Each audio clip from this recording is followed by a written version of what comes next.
You've probably met a man like this before. You couldn't quite explain why, but you couldn't stop thinking about him either. And here's the uncomfortable part, it usually has nothing to do with looks, money, or confidence in the way most people define it. In fact, some of the men women replay in their minds for weeks are the ones who did less, not more. That's the paradox almost nobody talks about. Trying harder to be memorable is often exactly what makes a man forgettable. Most dating advice tells men to chase, to impress, to fill every silence and prove their worth in every interaction. But if that actually worked, there wouldn't be so many men doing all the right things and still getting nowhere. The truth is a little uncomfortable. The men who stick in a woman's mind aren't performing for her at all, they're just operating differently, in ways most people never learn to notice, let alone practice on purpose. In this video, we're breaking down 6 specific habits, small, deliberate, almost invisible in the moment, that separate the men women can't stop thinking about from the men they forget by the next day. These aren't tricks or lines. They're patterns rooted in real attraction psychology, and once you see them, you won't be able to unsee them in your own interactions. Before we get into it, drop a comment below with the habit that surprised you the most, or the one you already do without realizing it. If this resonates, hit that like button and subscribe, because what we're about to cover changes the way you'll read every interaction from here on out. Most men think the way to leave an impression is to say everything, wrap up every idea, and close every loop before the conversation ends. But that's exactly what makes a moment forgettable. When a man leaves something slightly unfinished, a thought he doesn't quite complete, a story he lets trail off, he's not being careless, he's creating space. And that space is where her mind goes to work, whether she planned on it or not. This is one of those small, almost invisible signs of attraction that most guys walk right past without ever noticing. It doesn't look like body language attraction in the obvious sense. There's no crossed arms, no lingering eye contact to decode here. It's quieter than that, and it lives in what's said, or rather, what's left unsaid. Think about the last time a great movie ended on an open note instead of tying up every thread. It probably stayed with you longer than the ones that explained everything down to the last detail. Women's body language and attention work the same way in conversation. When something isn't fully resolved, her mind doesn't just let it go the second the interaction ends. It lingers, almost against her will, and that's the whole point of leaving a thread open in the first place. Reading body language in these moments isn't really about watching her face for a reaction, it's about noticing that she brings the topic back up later, unprompted, or references it in a way that shows she never fully dropped it. That's attraction psychology playing out in real time, quietly, without either person naming what's happening. Most men never learn to see it, because they're too busy trying to be thorough. Here's the practical piece, because this only works if you actually apply it. Next time a conversation is going well, resist the urge to finish the thought completely. If you're telling a story, cut it a beat early, something like, "Yeah, that whole night got weird, I'll tell you about it another time." Don't over-explain a joke you just told. Don't summarize your own point after you've already made it. This isn't manipulation, it's restraint, and restraint has become rare enough that it reads as quiet confidence. Most dating advice for men pushes the opposite instinct: say more, prove more, fill every silence so nothing feels awkward. But the men who actually get remembered are the ones who leave a little unclaimed territory in her head, something she has to return to on her own terms. Learning how to read women starts with understanding that attention isn't held by giving everything, it's held by giving just enough. And that's only the first habit, because what happens next, when he responds to her in a way almost no one else does, shifts the entire dynamic even further. Every day, she gets the same predictable reactions from almost everyone around her: the polite laugh, the expected compliment, the reply that anyone could have typed. So when a man responds in a way that isn't the obvious, scripted move, it catches her off guard in a good way. Maybe she says something funny, expecting a laugh, and instead he raises an eyebrow and says something dry back.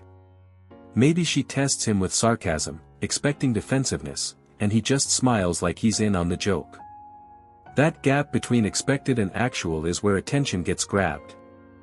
This is where attraction psychology gets interesting, because it's not really about what he says, it's about the fact that it wasn't the reaction she'd already mentally rehearsed.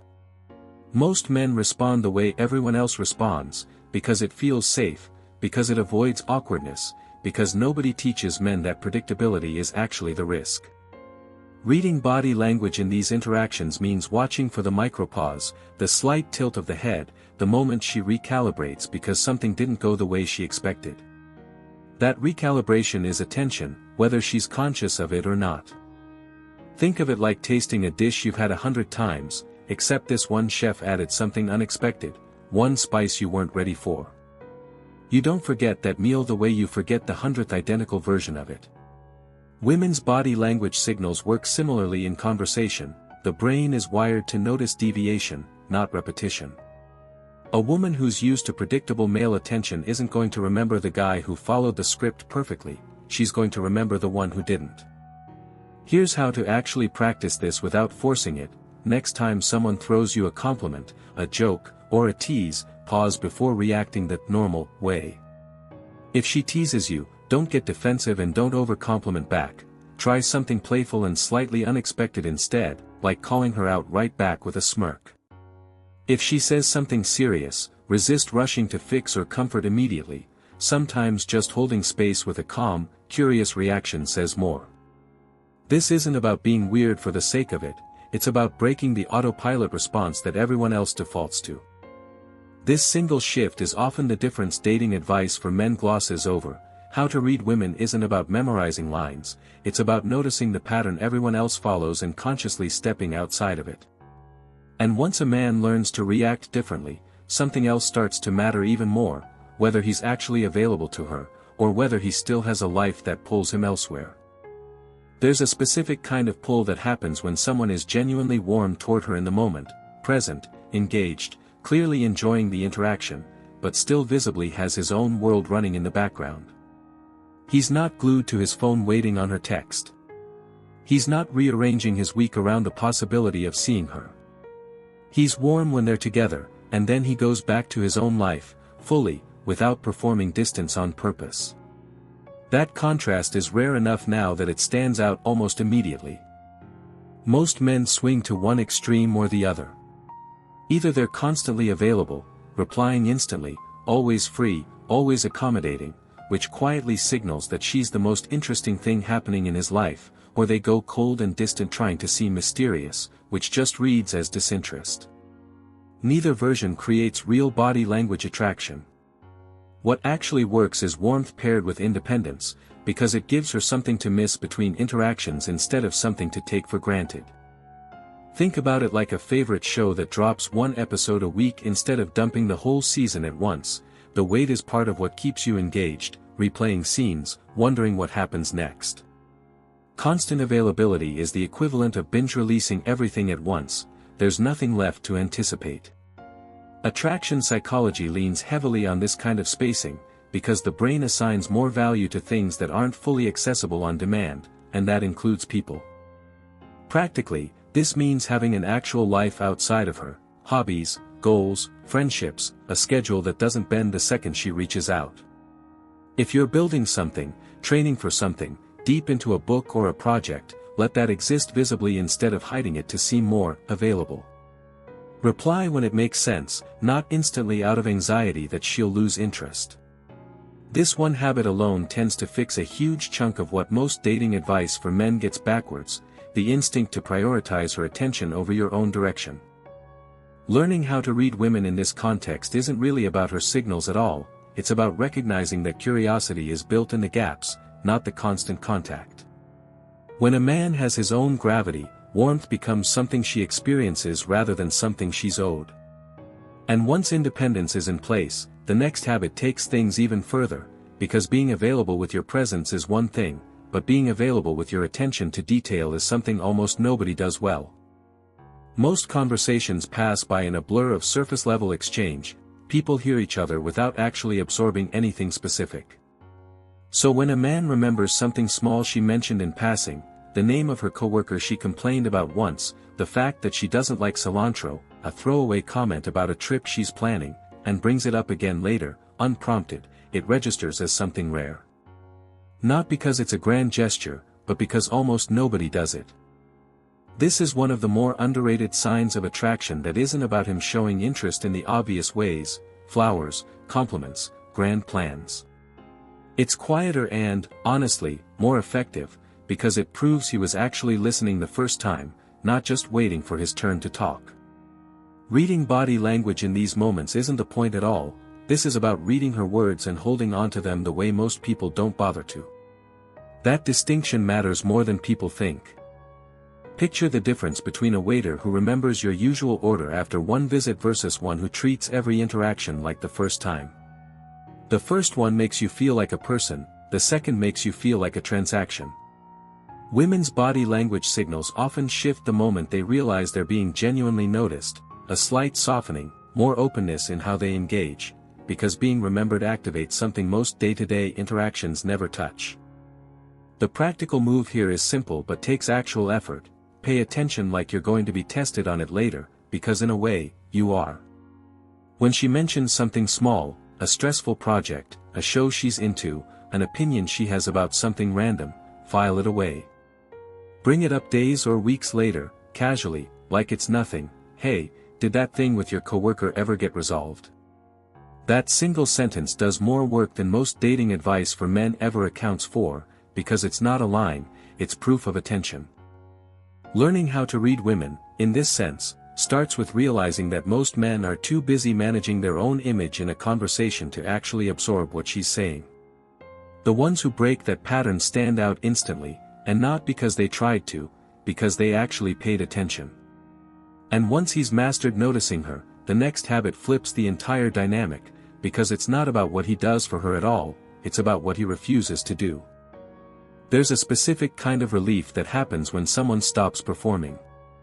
Most men, even without realizing it, slide into a version of themselves designed to impress, funnier than usual, more agreeable than usual, subtly angling every story toward looking good. She can feel that angling even when she can't quite name what's off about it. It creates a low hum of pressure in the interaction, and pressure, more often than not, kills attraction rather than building it. A man who shows up as himself, flaws, opinions, weird sense of humor and all, without adjusting for her approval, removes that pressure entirely. This isn't about being cold or indifferent, it's the opposite of trying too hard, not the opposite of caring. Attraction psychology consistently shows that people are drawn toward ease, not effort that's visibly aimed at them. Signs of attraction in these moments look like relaxation. She leans into the conversation instead of managing it, because there's nothing being sold to her. Think about the friend everyone actually enjoys being around versus the person who's clearly working the room, trying to be liked by everyone at once. One feels effortless, the other feels exhausting, even if neither one says anything wrong. Women's body language often reflects this difference almost immediately, genuine ease versus polite tolerance, and the gap between those two reactions is bigger than most men realize. Practically, this means catching yourself the moment you start performing, laughing harder than something's actually funny, agreeing with something you don't really agree with, steering a story to make yourself sound better than the honest version. Stop mid-thought if you catch it. Say the less impressive true thing instead of the more impressive exaggerated one. Most dating advice for men pushes optimization, better lines, better outfits, better stories, when the actual shift is subtraction, not addition. How to read women in this context isn't complicated at all. Watch whether she's relaxing into the conversation or performing back at the same energy he's giving off. When a man stops trying to win her over, what's left is just him, and that's precisely what becomes memorable, not because it's impressive, but because it's rare. And staying that way, unfiltered and unbothered, becomes even harder to pull off in the one moment that tests it the most, when she pushes back just to see what happens. At some point, almost every woman does it without even fully deciding to, a small tease, a playful jab, a moment of pulling back just to see what happens next. It's not manipulation, it's more instinctive than that. It's a quiet way of checking whether a man's calm is real or just a performance that cracks under a little pressure. And most men, without meaning to, fail this moment completely. The failure usually looks like overreacting, getting defensive, backpedaling, trying too hard to smooth things over or prove a point. Reading body language here matters less than reading tone, because the test is rarely dramatic. It's subtle, a joke at his expense, a comment that could be interpreted as disinterest, a moment of silence she doesn't rush to fill. How he responds to that small friction tells her more about him than an hour of easy, agreeable conversation ever could. Think about a plant that gets watered every single day without fail versus one that survives fine without constant attention. The second one signals resilience, the first one signals dependency. Staying grounded when she tests the waters is the emotional equivalent of that resilience. Attraction psychology points again and again to stability as one of the most underrated signs of attraction, because instability, even in small doses, reads as unpredictable, and unpredictable rarely feels safe long-term. The practical version of this is staying easy and unbothered when something doesn't go exactly as expected. She doesn't text back right away, she jokes at his expense, she seems a little distant one day. Don't chase clarity immediately. Don't over-explain. Don't spiral into anxious questions dressed up as casual ones. A simple, relaxed response, or sometimes no response at all beyond staying present, says more than any reassurance could. Most dating advice for men skips this entirely, focused instead on what to say rather than how to hold steady when things get uncertain. Learning how to read women in these moments means understanding that testing isn't rejection, it's curiosity wearing a disguise. Calm under that kind of pressure is what her mind keeps circling back to afterward, trying to understand why it didn't rattle him the way it rattles everyone else. And once that kind of stability becomes real instead of performed, everything else, the noticing, the independence, the ease, starts to click into place as one coherent picture of a man worth paying attention to. Here's the thing, knowledge without action changes nothing. You can understand every one of these 6 habits perfectly and still walk into the same patterns tomorrow if nothing actually shifts in how you show up. So the real question isn't whether this made sense, it's whether you're willing to catch yourself the next time you start over-explaining, chasing, or performing instead of just being present. Which one of these 6 hit closest to home? Are you the guy who's always available, always trying to close every loop, always working just a little too hard to be liked? Or are you already halfway there, just missing 1 or 2 pieces? Be honest with yourself for a second, because the men who actually change aren't the ones who watch videos like this and nod along. They're the ones who catch themselves mid-habit and choose differently, starting with the very next conversation they have. This isn't about becoming someone else.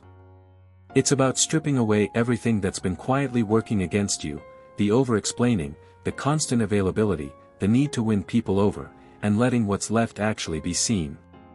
That's it. That's the whole shift. If you want to keep learning how to read women, understand attraction psychology, and build the kind of presence that doesn't need to try so hard to be remembered, subscribe and turn on notifications, because this is just the beginning of what's coming next.